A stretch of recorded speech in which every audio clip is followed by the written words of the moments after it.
I guess we'll talk a little today. I'm working on my laptop.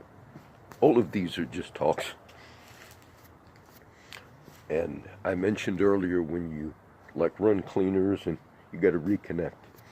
I've found so many social media sites who I think, just the ones that intend to do well. I find it strange how many of them are very dysfunctional. I have a new sharing site. It used to be called Stumble Upon. Now they call it Mix, M-I-X, and this is a site you share things on.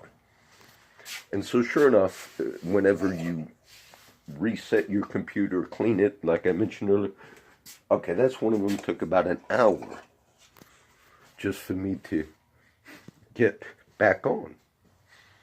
Even though that site called Mix is still existing in my name, when you go to sign in, I keep my passwords for all my different sites.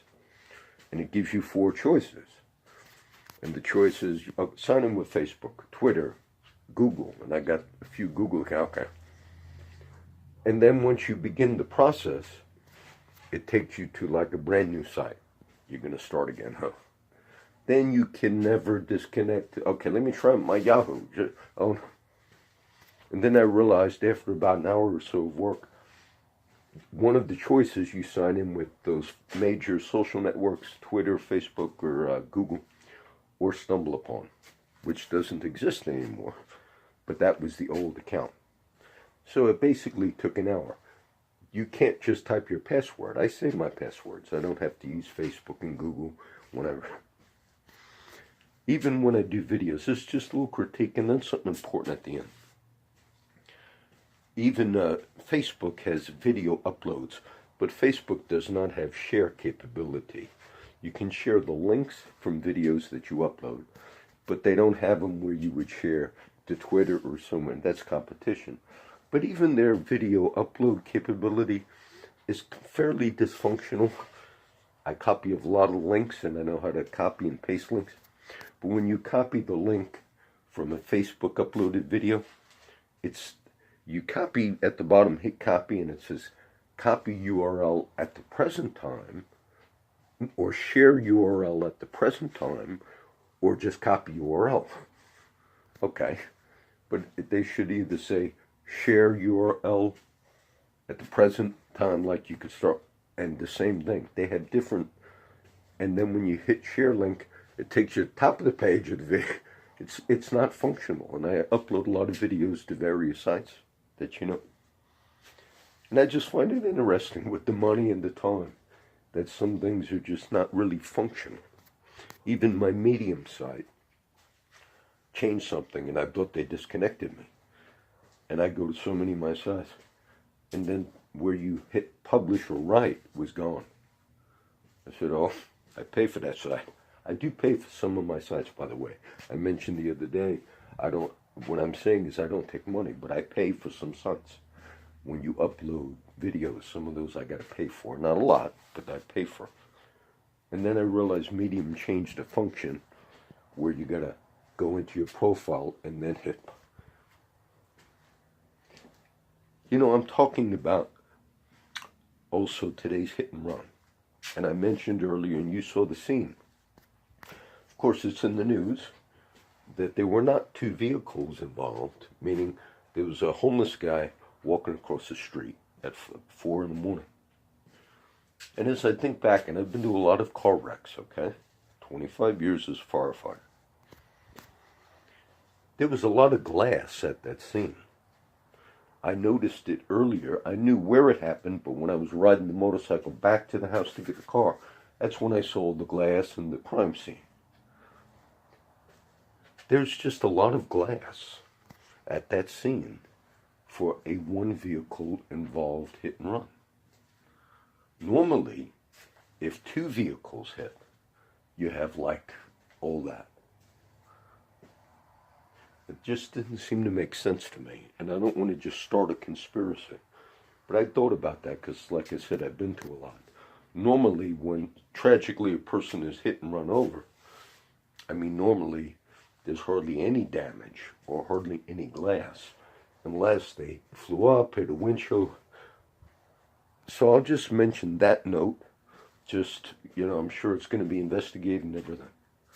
And being I'm testing some sites, I figured today, when I got up early today, I did not feel well. I'll be honest, I never feel well. I was telling somebody, there's a new girl. I mean, I've known her for a while, actually. But she's had a lot of, DUI things. And so now she's trying to do the sober thing, which is good. And she's a friend of a lot of my friends. And she talked about having to take, something to help her sleep or whatever. And these people have been on various, medications for many years besides alcohol. She says, I said, I take 5 melatonin or 6 a night on an empty stomach because I eat once a day. And then a big NyQuil, super strength NyQuil, on an empty stomach at 7:30. That way, by the time I eat at about 8:30 after I read, I had nothing in my system for 24 hours. And she was telling me she takes 1 or 2. And it kind of I said, it's strange because she said after all these years of you quitting drinking, 6 years, almost 6 years sober, I said, and I still got up today at 3:30 or 4. And I look at the human condition.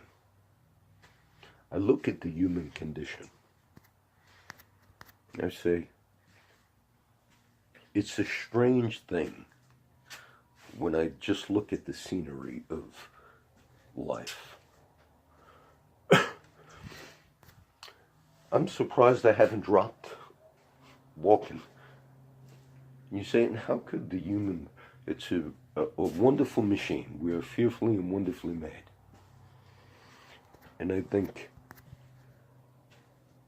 sometimes people always question things at various stages. And I saw some of my friends the last few weeks. Some did well, brothers who know the Lord. And then back and I'm thinking, how long does that go on? There'll be, when I critique media, or I critique whatever, I do understand that people are driven by agendas that they themselves don't always see. And people feel, as I gave that little critique of how the media, and then there'll be a whole, what we call news cycles of things. And then I realize that there are people that live on the planet today in real serious situations of distress, oppression, refugees, which I pray for on a regular basis. And I thought, if we took just 1% of the time that is wasted on personal vendettas, and mind you me, that is exactly what the media does, feeling that it's from a noble or just perspective, sincerely believing at times certain views are the better. And I look at the back and forth that goes on in this country. I told the liberal person a while ago, I said, most of us think, even when we deal with the issues of what's the social justice issue? I want my birth control. I said, you know how many women are dealing with serious issues, even around this world? We focus on a particular time where refugees are heading a certain way. You could have, many who are sincerely view, I'm pro-immigrant, by the way, and a lot of effort and time. But if I went to any past president that a particular side supported, and there were times where, because of various things that took place in our world these last 15, 20 years, that presidents actually banned particular countries at a certain period of time from immigration for various reasons. Or normal immigration, through the history of the country, there were various presidents on both sides of the aisle that enforced normal immigration, meaning there were well-meaning people with children that were told no.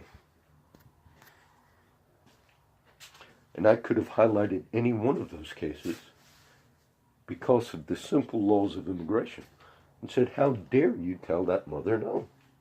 Which has been told by both Republicans and Democrats since we've had immigration laws. But if you focused on one of their plights, then you would feel, you'd start identifying, you'd start having empathy. And what many in this country do is they begin to say, oh, we see something that we were never mad about whatever side you're on, but we're mad about it now because of the embodiment of whoever we happen to hate at this time, whether you hated Obama or whether you hated Trump. And then all the time, as in if all of this focus or madness and frenzy and hysteria, which the media is a huge part of that, as in if it's profitable, when I could take a real case and focus on a certain plight, just say third world countries and children's vaccinations. And if we simply pumped some of our energy and efforts more into something as simple as that, how many lives would you save? You could save so many. You could be a voice for justice, but that's not a hot-driven thing, so you will waste years of effort and energy in fighting media politics and accomplish about zero at the end. Many of the fine liberal people in this country who see the big thing, we have to have that right for the abortion. That's a big thing to measure. I told someone the other day, you know how many other real issues you will deal with in your life as a woman, even as a liberal woman? And for the time and effort to spend on that particular thing, I said, are you balanced at all, just in general? And because of the media, you will have whatever happens in this next Mr. Mueller's thing's got to still come out after the midterm elections, the whole investigation, and you have wasted so much precious time and money. Megyn Kelly, who was a big, this is the Lumadian talk, this guy, Megyn Kelly, who was with Fox News. Then she went to a mainstream news outlet, whatever one it was, ABC Morning, NBC, CBS, one of those three. I don't watch those. And the exorbitant money they paid. And I looked at it and thought, just a waste, regardless of who it is. Now it looks like she's going to get fired because she made a comment about blackface. And I don't never watch Megyn Kelly. And then, of course, it was a racially tinged comment. She brought it up on the show that she had a pot, and it looks like now they're going to fire her. But just the money that we spend. I have some homeless friends that are more educated than some of the highest paid people in entertainment, that know more about history. Not all of them, but some of them. And I think we put the value on celebrity. What's the difference if the words are coming out of a Megyn Kelly or of some homeless person? You said, we'll give you $1,000 a week. Would you speak these words from our whole society? The whole things that are driving this society. True liberals should really see if the efforts and times that they're spending on that are making any difference. Even any.